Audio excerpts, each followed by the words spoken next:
आखिरकार दिल्ली में भाजपा ने अपना वनवास पूरा कर सरकार बना ही ली है, लेकिन इस जीत को लेकर तमाम उन भाजपा की मेन टीम के साथ साथ मोर्चों ने भी काम किया है, जो आज भाजपा पूर्ण बहुमत से अपनी सरकार बना पाई है। मेरे साथ एक ऐसे ही शख्स हैं जो भाजपा के पूर्वांचल मोर्चा के महामंत्री हैं, संजय तिवारी जी। संजय तिवारी जी छतरपुर विधानसभा के अंतर्गत एक सदुलादा वार्ड में रहते हैं, काफी वर्षों से सक्रियता से काम कर रहे हैं। आखिरकार हम उनसे जानते हैं कि जो पूर्वांचल के लोग भाजपा से छिटक चुके थे, जो भाजपा के अलावा आम आदमी पार्टी को पसंद करके वोट करते थे, तो इस चुनाव में आखिरकार ऐसी क्या रणनीति रही, क्या योजनाएं रही और क्या व्यवस्थाएं रही जो पूर्वांचल के वोटों को एकत्रित करके भाजपा की प्रचंड जीत हुई है। संजय जी, पहले तो आपका सुदर्शन में स्वागत है। बहुत बहुत धन्यवाद दीपक जी। आपने मुझे मौका दे रहे हैं कि मैं इस ऐतिहासिक विजय जो हुई है उसके बारे में आपके सामने अपने विचार प्रकट कर पाऊं। संजय जी, चुनाव शुरू हुआ, योजनाएं बनी, आपके पास प्रमुख जिम्मेदारी है, प्रांत में आप महामंत्री हैं पूर्वांचल मोर्चा में। क्या क्या चुनौतियां रही? क्योंकि देखो, पूर्वांचल का काम आपने सीधे तौर पर किया है, क्या क्या वो चुनौतियां रही जिनको आप पार करते हुए वहां तक पहुंचे? देखिए, चुनौतियां बहुत थी। आपको जैसे पता है कि केजरीवाल का जो दिल्ली में एक राजनीतिक रूप से जो यहाँ पे स्थापित हुए, एक ईमानदार नेता के रूप में अन्ना हजारे के साय से निकल करके और वो आए।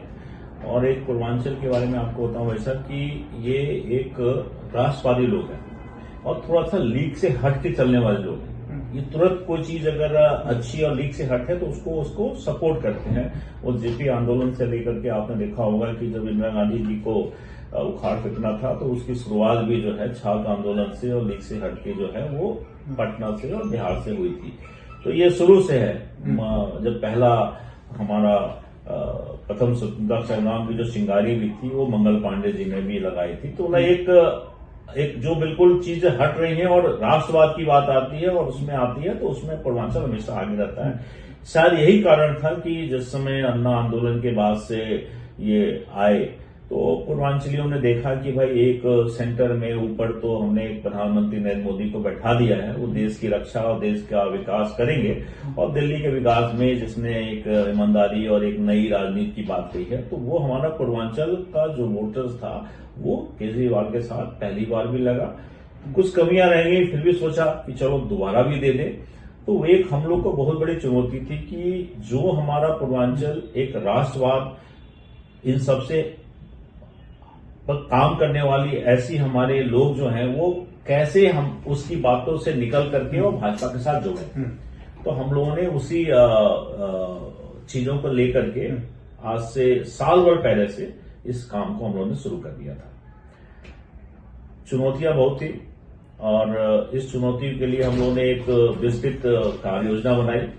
उस कार्य योजना में हमारे प्रदेश के अध्यक्ष वीरेंद्र सचदेवा जी, हमारे संगठन महामंत्री पवन राणा जी और हमारे पूर्वांचल मोर्चा के प्रदेश अध्यक्ष संतोष ओझा जी, इन सब लोगों के साथ हम लोगों ने मिलकर के कार्य योजना बनाई। और उसी योजना के तहत मैं और हम लोग की पूरी टीम जो है मंडल स्तर पे, सबसे पहले तो हमारे पूर्वांचल मोर्चा की जो टीम थी वो मंडल स्तर पे जाकर के, हमारे अध्यक्ष जी मंडल स्तर पे गए, हम सभी पूरे लोग जो है मंडल स्तर पर गए और लगातार बैठ के कर करके उस मंडल की जो हमारी संरचना थी पूर्वांचल मोर्चा की उसको ठीक किया। जब वो सब चीजें ठीक हो गई तो उसके बाद हमारा चुनाव और पास में आया तो हम लोगों ने जो है छोटी ड्राइंग रूम बैठ के, जिसे वर्ड कहते हैं ड्राइंग रूम बैठ के, ड्राइंग रूम बैठ के नहीं थी, एक छोटी बैठकों का एक दौर हम लोगों ने शुरू किया। ये संगठन महामंत्री हमारे पवन राणा जी ने हम लोगों को एक बैठक बुलाई और हम लोगों को एक काम दिया कि आप लोगों को जो है छोटी बैठकें आप लोगों को करनी है। और वो लगभग 3000 बैठकों के लिए हम लोग के लिए बोला गया कि आप कम से कम 3000 बैठकें करें। हमारी टीम अध्यक्ष जी के साथ बैठ करके और हम लोगों ने उसकी कार्यरूप बताया और हम लोगों ने एक गूगल फॉर्म बनाया। उस गूगल फॉर्म के जरिए जो हमारी बैठकें हो रही थी उसके बारे में जानकारी, उसका जियो लोकेशन और सारी चीजें बिल्कुल की जो काम हो रहा है जमीन पे वो अच्छे से हो। आप जान करके आश्चर्य करेंगे कि हम लोगों ने करीब 1 महीने के अंदर 1800 बैठकें जो बैठकें मिनिमम 25 से लेकर के और 100 के आसपास की बैठकें थी, वो हमारे पूरे कार्यकर्ताओं ने हर मंडल में जाकर के ये बैठकें पूरी की।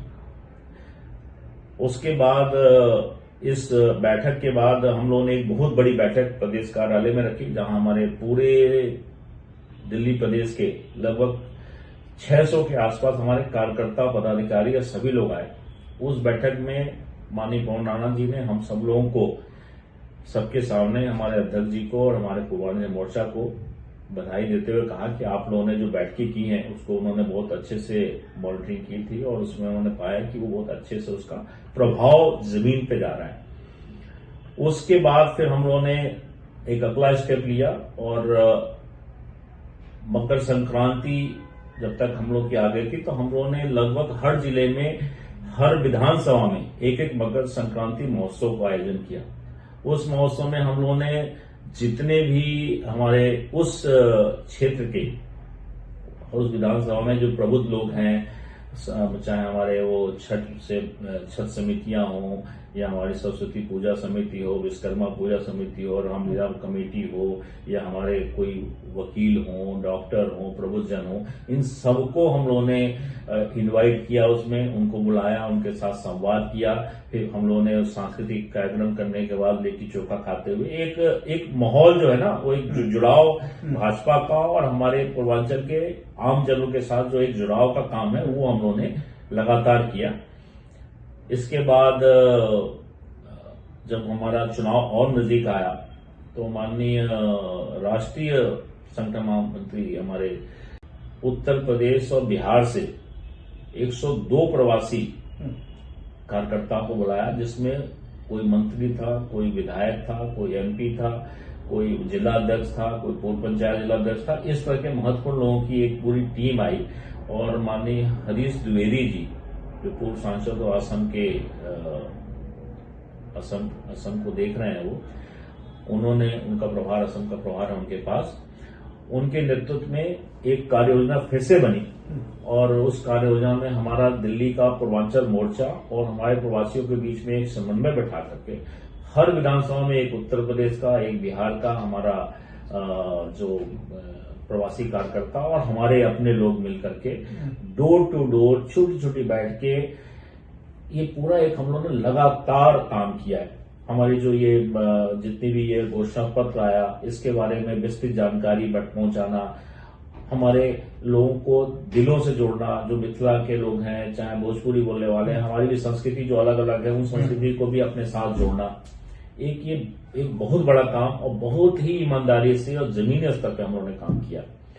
लगभग 8,000 के आसपास हम लोगों ने बैठकें की इन प्रवासियों के साथ, हम लोग अपने लोगों के साथ। इसके अलावा हम लोगों ने पूर्वांचल स्वाभिमान सम्मेलन लगभग हर एक विधानसभा में एक, कहीं कहीं दो करके 60 इस तरह के पूर्वांचल सम्मेलन की, जिसमें हमारे 500 से लेकर के 5,000 की संख्या रही और इसमें हमारे अलग अलग नेतृत्व करने वाले लोग आए। और तो ये जो कम्युनिकेशन का एक जाल हुआ तो हमारी पूरे दिल्ली प्रदेश इस काम में लगा हुआ था और हमें जो काम मिला था कि हमें पूर्वांचल वोटर को भाजपा के साथ जोड़ना था, उस काम में हम लोग सफल हुए। और आज हम लोग को बहुत गर्व हुआ जब इस ऐतिहासिक जीत के बाद माननीय प्रधानमंत्री श्री नरेंद्र मोदी जी ने जब कहा सबके सामने उस शब्दों को, उस भाषण को पूरे दुनिया ने, पूरे भारत ने सुना कि जब उन्होंने कहा कि मैं पूर्वांचल का एक सांसद हूं और मैं इस बात को गर्व महसूस करता हूं कि दिल्ली के पूर्वांचल वालों ने मेरी बात को मानने के बाद इतना बड़ा समर्थन भाजपा को दिया। और उन्होंने उस समय निर्मला सीतारमण जी को भी धन्यवाद दिया कि उन्होंने पूर्वांचल के लिए इतना सारा काम किया। उन्होंने जो साड़ी पहनी थी वो भी एक भागलपुरी साड़ी थी जिसको उन्होंने पहना था, कैरी किया था, उसके लिए उन्होंने धन्यवाद दिया। तो हम लोग को भी बहुत एक आनंद की अनुभूति हुई कि इस जीत के बाद हमारे प्रधानमंत्री ने हमारे पूर्वांचल वासियों को किस तरह से याद किया। आप जब गए बैठने की तो क्या वो बिंदु थे कि जिनको आपने गोष्ठियों में, बैठकों में रखा कि भाई कैसे केजरीवाल सरकार से वोट जो है वोट के आपसे सीधा मन से मन मिलाकर काम करे, क्या बिंदु रहे? देखिए, हम लोगों ने एक बहुत ही विस्तृत भाषण बिंदु बनाए हुए थे। उसमें हमारे पास जो केजरीवाल के जो नकारात्मक बिंदु थे उसको भी, चूंकि देखिए जब तक हम हमारे वोटरों को ये ना बताएं कि आपके साथ क्या गलत हो रहा है, तो ये नहीं है कि केवल नकारात्मक। तो उन्होंने जो हमारे पूर्वांचल भाइयों के साथ अपनी योजनाओं के हिसाब से, अपने शब्दों के हिसाब से, सांस्कृतिक रूप से जो हम लोग को नकारात्मक काम किए थे, उनके पूरे बिंदुवार सब चीजों हम लोगों ने जाकर के लोगों को बताया। और उसके बाद फिर हम आने वाले सरकार में हम क्या करने वाले हैं, उसके बीच में हमारे प्रधानमंत्री श्री मोदी जी ने पूरे देश में पूर्वांचल के लिए क्या किया है वो पॉइंट रखा। और फिर हमारी जब सरकार आने वाली है, जो अब आ गई है, तो हम क्या क्या काम करेंगे उसको बहुत ठीक से समझाया, जो लोगों को बिल्कुल दिल के करीब लगा। विस्तृत रूप से बताया कि भाई हम आएंगे तो हम आयुष्मान भारत कार्ड लागू करेंगे, बुजुर्गों वाला कार्ड लागू करेंगे, राशन कार्ड बनवाएंगे, हम बुजुर्गों की पेंशन लगवाएंगे, महिलाओं को 2500 रुपए देने के लिए प्रधानमंत्री जी ने जो वादा किया है वो काम करेंगे। जो जहां झुग्गी है वहां मकान की व्यवस्था से लेकर के अन्य अनेकों काम है, डेवलपमेंट का काम है, ऐसी बहुत सी योजनाएं हैं जिनको करेंगे। और इन सबसे बढ़ करके जो हम लोग का एक महत्वपूर्ण पर्व है छठ मैया का, उसको लेकर के हमने बताया कि इस बार हमारी सरकार आ रही है तो आने वाले छठ पे आप यमुना पर छठ मनाएंगे। और हमारे प्रधानमंत्री जी ने जब विजय जुलूस के साथ जब उन्होंने एक संबोधन किया तो उन्होंने कहा कि यमुना मैया को याद किया और कहा कि हम जल्द ही यमुना को साफ करेंगे, यमुना को साफ होंगे और हमारे जो आस्था का केंद्र है, सबसे बड़ा महापर्व है, छठ बनाएंगे। ये लोगों को जोड़ा, लोगों को लगा कि यार ये चीज जो हमारी चीज नहीं हो पा रही थी वो ये करेंगे।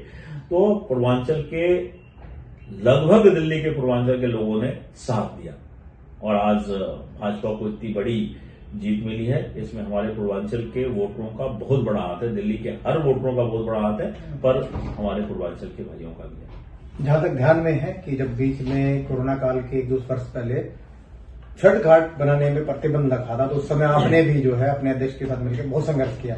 लेकिन बड़ी बात निकल कर आती है कि यमुना जो पूर्वांचल के वासियों के साथ दिल्ली की भी एक आस्था मानी जाती है, तो माना जाए कि आपकी सरकार आई है तो कितनी जल्द यमुना स्वस्थ होगी, साफ सफाई होगी और लोगों को डुबकी लगाने का अवसर मिलेगा।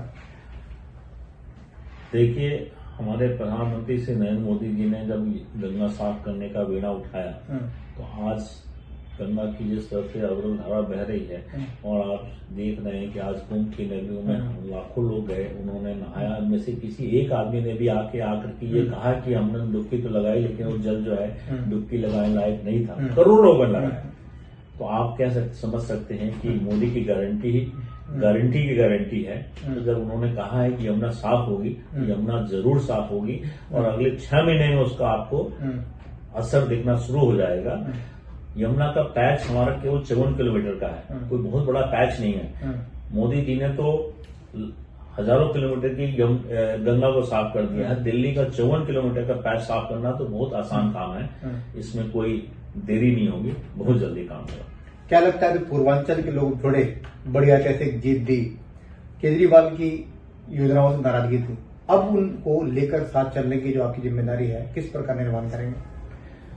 देखिए, अब हमारी सरकार बन गई, अगले कुछ दिनों में हमारा मुख्यमंत्री और मंत्रिमंडल भी बन जाएगा। हमारे प्रधानमंत्री और हमारे शीर्ष नेतृत्व, हमारे दिल्ली के सब तरह के लोगों का उसमें समायोजन होगा। हर जाति, वर्ग, धर्म का सब लोगों का संयोजन होकर के एक बहुत अच्छा मंत्रिमंडल बनने वाला है। और उन्होंने कहा है कि पहले ही मंत्रिमंडल की जो पहली बैठक होगी उसमें ही जो 2500 रुपए देने का वादा है और SIT का गठन होगा। जो भी घोटाले हमारे केजरीवाल जी ने किया हुआ है वो सारे वोटेंगे। और मोदी जी ने साफ कहा कि एक एक पैसा मैं वसूलूंगा, एक एक पैसा जो आपने घोटाला किया है वो जनता का पैसा है, वो जनता के पैसे को मैं छोड़ूंगा नहीं।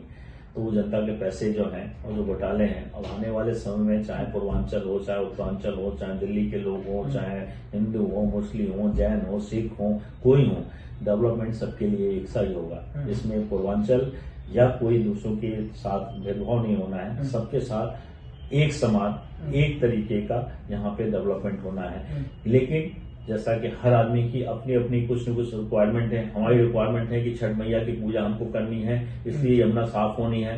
दूसरे लोगों को इसलिए रिक्वायरमेंट है कि हम यमुना साफ होगा तो हम उसमें हम वहां अपनी यमुना मैया के बगल में घूम सकते हैं। लेकिन आस्था सबकी है, वो पूर्वांचल के लिए काम होगा।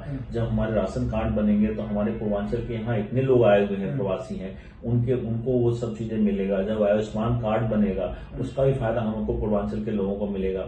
अब हमें ये देखना है कि हमें तो सबके लिए देखना, क्योंकि मैं पूर्वांचल मोर्चा से हूं तो हमारा ये काम होगा कि आने वाले समय में जो योजनाएं हैं उसमें पूर्वांचल के लोगों को योजनाओं का फायदा कैसे मिले, उसमें हम एक कड़ी बन करके उनकी सहायता करेंगे। चलिए, मेहनत तो आपने की, लेकिन अब आप उन लोगों को क्या संदेश देना चाहेंगे जिन्होंने आप पर विश्वास करके भाजपा को वोट दिया? क्या एक संदेश देंगे उनको? मैं तो सभी लोगों को दिल से, तहे दिल से धन्यवाद देना चाहता हूं कि हर लोगों ने, दिल्ली के हर उस व्यक्ति ने जो पिछले 10 सालों से कुशासन से पीड़ित था, उन्होंने भाजपा को वोट दिया है। और मैं उन सबको ये विश्वास दिलाना चाहता हूं कि आप सबको जल्द ही समय आएगा जब आपको केजरीवाल के सरकार और भाजपा के सरकार का अंतर दिखना शुरू हो जाएगा। समय के साथ वो सब मिलेगा और दिल्ली का वो गौरव जो होना चाहिए था एक देश की राजधानी होने का, वो गौरव जल्दी ही हम उसको आगे बढ़ा के उसको पूरा करेंगे। चलिए, संजय तिवारी जी हमारे साथ थे, जो दिल्ली प्रदेश पूर्वांचल मोर्चा के महामंत्री हैं, जो लगातार चुनाव की योजनाओं को लेकर धरातल पर जुड़े थे और काफी कड़ी मेहनत के बाद आखिरकार पूर्वांचल मोर्चा वो माना जाता है जो दिल्ली प्रदेश कार्यालय का एक रीढ़ माना जाता है। काफी बातें उनसे की, उन्होंने बताई कि कैसे उनकी योजना रही, कैसे लोगों से जुड़े, और एक पूरी ऐतिहासिक जीत में अगर कहीं ना कहीं माना जाए तो पूर्वांचल मोर्चा का अहम रोल लिया है। पूर्वांचल मोर्चा के लोगों ने, वो पूरी टीम हो, प्रदेश अध्यक्ष महामंत्री संजय जी के साथ मिलकर काम किया है और नतीजा आपके सामने है। उनका कहना है जो भी वादे सरकार आने के बाद जो किए हैं वो पूरे किए जाएंगे, और सबसे बड़ा जो श्रद्धा का पहलू है वो है यमुना। तो उनका कहना है कि जल्द ही सरकार उस यमुना नदी को साफ करेगी, और जब पूर्वांचल के लोगों का महापर्व छठ आएगा तो वहां डुबकी लगाने के लिए भी तैयार रहें। तो कहीं ना कहीं एक बहुत ही अच्छा संदेश पूर्वांचल मोर्चा देता नजर आ रहा है कि जिस प्रकार जो योजनाएं, जो वादे करके सरकार बनी है, उनको जल्द पूरा किया जाएगा। बहरहाल अब देखने वाली बात यह होगी, केजरीवाल से जब छिटक कर पूर्वांचल के लोग भाजपा से जुड़े हैं तो क्या उनकी सारी योजनाएं और सारे बिंदुओं पर सरकार खरी उतरती है या नहीं, ये आने वाला समय ही बताएगा। दीपक खामरा, सुदर्शन न्यूज, दिल्ली।